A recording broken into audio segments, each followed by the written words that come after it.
Hi friends, welcome to Deepika reviews. Lakshmi నివాసం upcoming ఎపిసోడ్లో ఏం జరగబోతుందో తెలుసుకోవాలనుకుంటున్నారా? అయితే ఛానల్ను సబ్స్క్రైబ్ చేసుకొని సపోర్ట్ చేయడం మర్చిపోకండి. త్రివేణి పాయసం తీసుకెళ్ళి విజేంద్ర వర్మకిచ్చి, ఏమండి పాయసం తినండి అని చెప్పి అంటూ ఉంటుంది. విజేంద్ర వర్మ పాయసం తినగానే తన చెల్లెలు లక్ష్మి గుర్తుకు వస్తుంది. త్రివేణి అని చెప్పి విజేంద్ర వర్మ గట్టిగా అరవటంతో త్రివేణి పరిగెత్తుకుంటూ వచ్చి ఏమైందండి అని చెప్పి అడుగుతూ ఉంటుంది. ఈ పాయసం ఎక్కడిది అని చెప్పి విజయేంద్ర వర్మ అడుగుతూ ఉంటాడు. నేనే చేశానండి. ఏ బాలేదా? స్వీట్ సరిపోలేదా అని త్రివేణి అడుగుతూ ఉంటుంది. నిజంగా నువ్వే చేశావా అని చెప్పి విజయేంద్ర వర్మ అడుగుతూ ఉంటాడు. నిజమండి, నేనే చేశాను. బాగోలేదా అని త్రివేణి అంటూ ఉంటే బాగుంది అని చెప్పి విజేంద్ర వర్మ పాయసాన్ని తింటూ ఉంటాడు. ఇక త్రివేణి జాను దగ్గరకు వెళ్ళి, అమ్మ జాను, నువ్వు కూడా పాయసం తిను అని చెప్పి జానుకి పాయసం పెట్టిస్తుంది. ఇక జాను పాయసం తినగానే తన తల్లి లక్ష్మి గుర్తుకు వస్తుంది. ఈ పాయసం అమ్మ చేతి పాయసంలానే ఉందే, అమ్మ చేతి పాయసం ఈ ఇంటికి ఎలా వచ్చింది అని చెప్పి జాను ఆలోచిస్తూ ఉంటుంది. అమ్మ బాను, ఏంటమ్మా ఆలోచిస్తున్నావు? పాయసం బాగోలేదా అని త్రివేణి అడుగుతూ ఉంటుంది. చాలా బాగుందంటీ, ఎవరు తయారు చేశారు అని జాను అడుగుతూ ఉంటుంది. ఇంకెవరమ్మా, నా భార్య త్రివేణియే తయారు చేసింది. పాయసం చాలా రుచిగా ఉంది కదా అని విజేంద్ర వర్మ అంటూ ఉంటే, గౌను పాయసం చాలా బాగుంది అని చెప్పి జాను చెప్తూ ఉంటుంది. మనుషులు పొన్న మనుషులు ఉన్నట్టు ఈ రుచులు కూడా ఒక్కొక్కళ్ళు చేస్తే ఇలానే ఉంటాయేమో. ఈ రుచి మా అమ్మ చేసిన పాయసంలానే ఉంది అని చెప్పి బాను మనసులో అనుకుంటూ ఉంటుంది. అమ్మ బాను, నువ్వు తింటూ ఉండు, ఫోన్ రింగ్ అవుతుంది, చూసొస్తాను అని చెప్పి త్రివేణి అంటూ ఉంటే, గట్లనే ఆంటీ అని చెప్పి జాను చెప్తూ ఉంటుంది. మరోవైపు సిద్ధు, తులసి విశాలాక్షి చేత నామినేషన్ వేపించడానికి రెడీ అవుతూ ఉంటారు.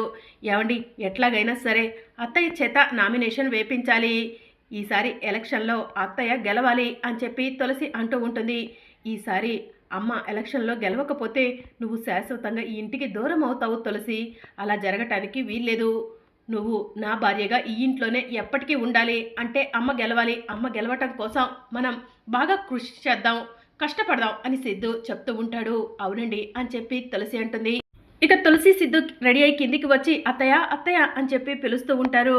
ఏంట్రా అని చెప్పి విశాలాక్షి బయటకు వస్తుంది. ఈరోజు నామినేషన్ వేయటానికి వెళ్ళాలి కదా, వెళ్దామా అని చెప్పి విశాలాక్షిని తులసి సిద్ధు అడుగుతూ ఉంటారు. నేను రెడీగానే ఉన్నాను అని విశాలాక్షి చెప్తూ ఉంటుంది. అప్పుడే బసవరాజు ఎదురుగా వచ్చి, ఏంటి నామినేషన్ వేయటానికి వెళ్తున్నారా?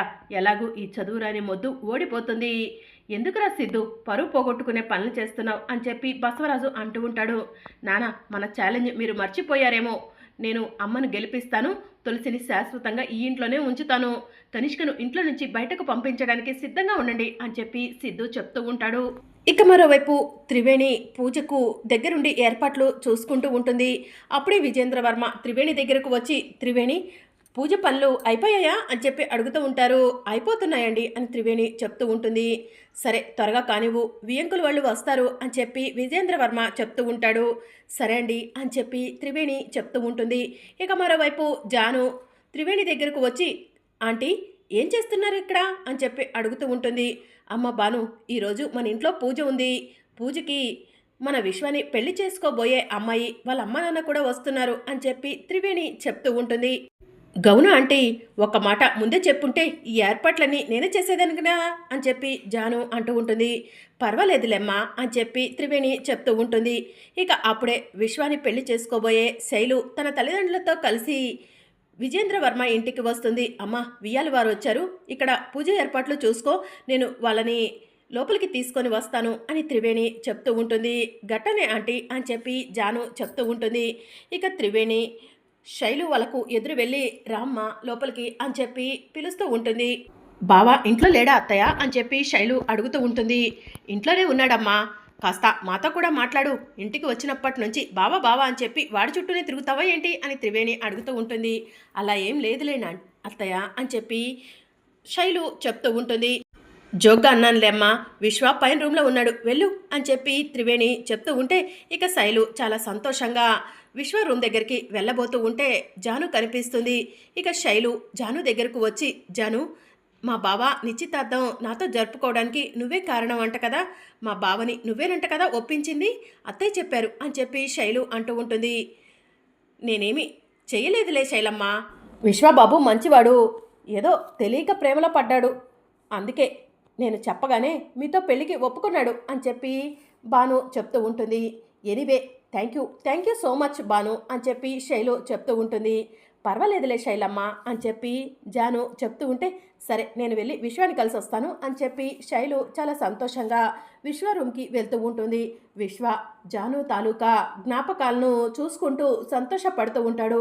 అప్పుడే శైలు పరిగెత్తుకుంటూ బావా బావా అని చెప్పి విశ్వ రూమ్లోకి వెళ్ళగానే విశ్వ శైలుని చూసి జాను జ్ఞాపకాలను దాచిపెట్టేస్తాడు. బావా నన్ను చూసి ఏం దాచిపెడుతున్నావు అని శైలు అడుగుతూ ఉంటే, ఏం లేదులే శైలు అని చెప్పి విశ్వ చెప్తూ ఉంటాడు. సరే బావా రా, పూజకు ఏర్పాట్లు పూర్తయినట్టున్నాయి, రా బావా, అందరూ కింద మన కోసం ఎదురు చూస్తూ ఉంటారు అని చెప్పి శైలు విశ్వాన్ని తీసుకొని కిందికి వెళ్తూ ఉంటుంది. ఇంతలో పంతులు గారు వస్తారు. నమస్కారం అమ్మా అని పంతులు గారు చెప్తూ ఉంటే, పంతులు గారు రండి, మీకోసమే ఎదురు చూస్తున్నాము అని త్రివేణి చెప్తూ ఉంటుంది. అన్ని ఏర్పాట్లు చేశారమ్మా అని పంతులు గారు అడుగుతూ ఉంటే, ఏర్పాట్లన్నీ పూర్తయిపోయాయి పంతులు గారు అని త్రివేణి చెప్తూ ఉంటుంది. సరే అమ్మా, నాకు పూజ ఎక్కడ చేయాలో చెప్పండి, అని మిగతావన్నీ నేను చూసుకుంటాను అని పంతులు గారు చెప్తూ ఉంటే, బాను పంతులు గారిని పూజ చేసే దగ్గరికి తీసుకెళ్ళు అని చెప్పి త్రివేణి చెప్తూ ఉంటుంది. రండి పంతులు గారు అని చెప్పి జాను పంతులు గారిని తీసుకొని పూజ ఏర్పాట్లు చేసిన దగ్గరకు తీసుకెళ్తుంది. అమ్మా ఇప్పుడు సమయం చాలా బాగుంది, రెండమ్మా పూజ జరిపిస్తాను అని పంతులు గారు చెప్తూ ఉంటే, ఇంకా విశ్వ శైలు రాలేదు కదా అని త్రివేణి అంటూ ఉంటుంది. అదిగో వదిన వస్తున్నారు అని చెప్పి శైలు వాళ్ళమ్మ త్రివేణితో చెప్తూ ఉంటుంది. పదండి అందరం వెళ్ళి పూజలో కూర్చుందాం అని చెప్పి త్రివేణి అంటుంది. ఇక అందరూ కలిసి పూజలో కూర్చుంటారు. పంతులు గారు మంత్రాలు చదువుతూ పూజ జరిపిస్తూ ఉంటారు. అమ్మా ఈరోజు ఈ పూజ చేస్తే ఇక మీరు పెళ్లి ఏర్పాట్లు చేసుకోవచ్చు అని పంతులు గారు చెప్తూ ఉంటారు. సరే పంతులు గారు అని చెప్పి త్రివేణి చెప్తూ ఉంటుంది. పూజలో పెట్టడానికి చిల్లర పైసలుంటే ఇవ్వండమ్మా అని పంతులు గారు అడుగుతూ ఉంటే, బాను విశ్వ రూమ్లో చిల్లర పైసలున్నాయి, వెళ్ళి తీసుకురా అని చెప్పి త్రివేణి చెప్తూ ఉంటుంది. సరే ఆంటీ అని చెప్పి జాను విశ్వ రూమ్లోకి వెళ్తుంది. చిల్లర పైసలు ఎక్కడ ఉండుంటాయి అని చెప్పి రూమ్ అంతా కూడా వెతుకుతూ ఉంటుంది. చిల్లర పైసలు కనిపించకపోవడంతో కబోర్డ్లో వెతకడానికి వెళ్ళేసరికి అక్కడ కబోర్డ్లో జాను ఇచ్చిన గ్రీటింగ్ కార్డు విశ్వ రూమ్లో కనిపిస్తుంది. జాను ఆ గ్రీటింగ్ కార్డుని తీసి చూస్తూ ఉంటుంది.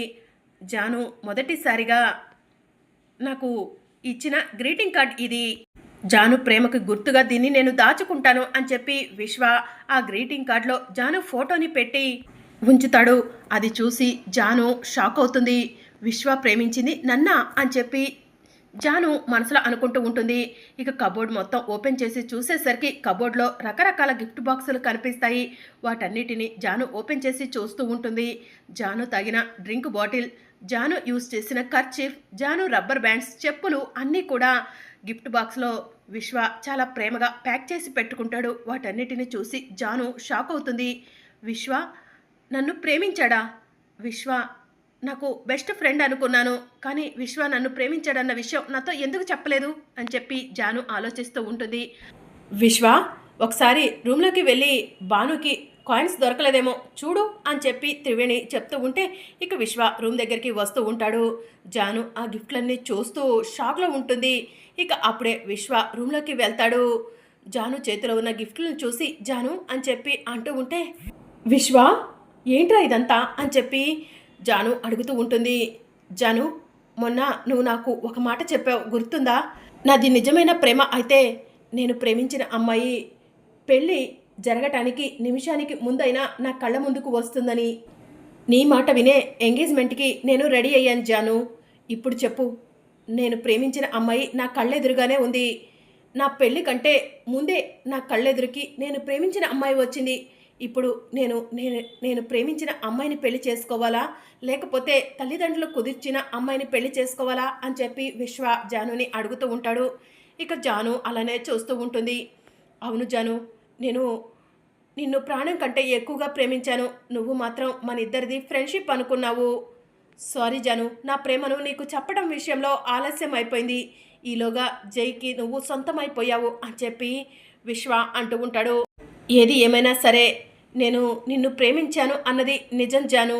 ఇప్పటికీ కూడా నిన్ను ప్రేమిస్తున్నాను, ప్రేమిస్తూనే ఉంటాను జాను. నా ప్రేమను నువ్వు ఇప్పటికైనా అర్థం చేసుకో జాను, అంగీకరించు జాను అని చెప్పి విశ్వ అంటూ ఉంటే ఇక జాను విశ్వాని హగ్ చేసుకొని ఇన్ని రోజులు నీ ప్రేమను నాకెందుకు చెప్పలేదురా అని చెప్పి ఏడుస్తూ ఉంటుంది. ఇక మరోవైపు విశాలాక్షిని తీసుకొని తులసి సిద్ధు నామినేషన్ వేయటానికి వెళ్తారు. అక్కడికి కనిష్క మునుస్వామిని తీసుకొని నామినేషన్ వేయటానికి వస్తుంది. ఇక విశాలాక్షి చేత తులసి నామినేషన్ వేస్తూ ఉంటే మీరు ఏ నియోజకవర్గంలో నామినేషన్ వేయటానికి వచ్చారు అని మునుస్వామిని పార్టీ వాళ్ళు అడుగుతూ ఉంటారు. విశాలాక్షి గారి మీద పోటీ చేయడానికి వచ్చాను అని మునుస్వామి చెప్తూ ఉంటాడు. ఇక దాంతో తులసి సిద్ధు షాకింగ్గా అలానే చూస్తూ ఉంటారు. ఏంటి తులసి, మా నాన్న మీ అత్తయ్యపై నామినేషన్ వేస్తున్నాడని చెప్పి షాక్ అయ్యావా? ఇప్పుడు ఎందుకులే షాక్ అవ్వటం, త్వరలోనే నామినేషన్ వేసి మా నాన్న ఈ నియోజకవర్గంలో ఎమ్మెల్యేగా గెలుస్తాడు. మీ అత్తయ్య ఓడిపోతుంది. ఆ రోజు నువ్వు ఈ ఇంటి నుంచి బయటకు వెళ్ళిపోవడానికి సిద్ధంగా ఉండు తులసి అని కనిష్క అంటూ ఉంటే తులసి కనిష్క చెంపపై లాగిపెట్టి ఒక్కటిచ్చి శుభమా అని నామినేషన్ వేయటానికి వస్తే ఓడిపోవటం అంటావేంటి? మేము ఓడిపోవటమా? జరగదు అని చెప్పి తులసి కనిష్కతో అంటూ ఉంటుంది. అబ్బో, కాన్ఫిడెన్స్ బాగానే ఉంది. అయినా ఇంతమంది ముందు నా చెంప పగల కొట్టావు కదా, చెప్తాను నీ సంగతి అని కనిష్క అంటూ ఉంటుంది. మరి అప్కమింగ్ ఎపిసోడ్లో ఏం జరగనుందో తెలుసుకోవాలనుకుంటున్నారా? అయితే ఛానల్ను సబ్స్క్రైబ్ చేసుకొని సపోర్ట్ చేయడం మర్చిపోకండి. Thank you for watching.